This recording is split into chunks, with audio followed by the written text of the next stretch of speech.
حضرت بایزید بستامی کہتے ہیں کہ میں نے اپنی ماں کے آگے ہاتھ جوڑے، میں نے کہا امی تجھے راضی کروں یا رب کو راضی کروں؟ تو اپنے حق مجھے معاف کر دے، اللہ کو میں راضی کر لیتا ہوں۔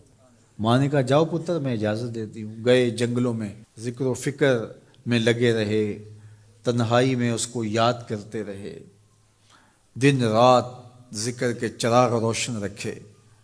12 سال گزر گئے حق کی تلاش میں۔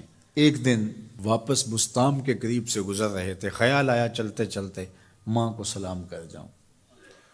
دروازے کو دستک دینے لگے تو اس خیال نے ہاتھ روک لیا کہ ساری زندگی ماں کو سکھ تو دیا کوئی نہیں، اب دکھ بھی کیوں دینے لگے ہو؟ رات کا ایک پہر بیت گیا ہے، سردیوں کی لمبی رات ہے، ماں بستر میں لیٹی ہوگی، تیرے لیے اٹھے گی، دروازہ کھولے گی۔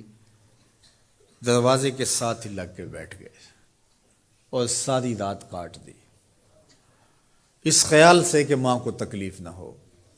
جب سحری کا وقت ہوا تو اندر سے جو نالی آتی تھی اس نالی سے پانی آیا، سمجھ گئے میری ماں تہجد کے لیے اٹھی ہے اور وضو کا پانی ہے، تو فوراً دروازے پہ دستک دی۔ اندر سے آواز آئی بیٹا بایزید میں ابھی آئی۔ مائیں بیٹوں کے دستک کے انداز سے جان لیتی ہیں یہ کس بیٹے کے ہاتھوں کا لمس ہے۔ 12 سال کے بعد آئے، دستک دی، کہا بیٹا بایزید میں ابھی آئی۔ ماں کی تو نگاہیں ہی دروازے پہ رہتی ہیں۔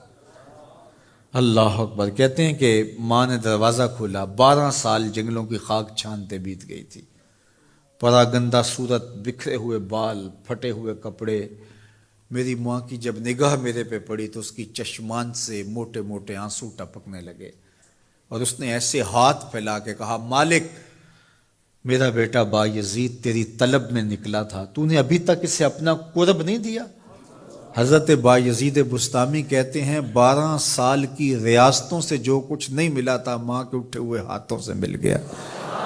میں نے کہا مالک میں تجھے کہاں ڈھونڈ رہا ہوں، تو کہاں موجود ہے؟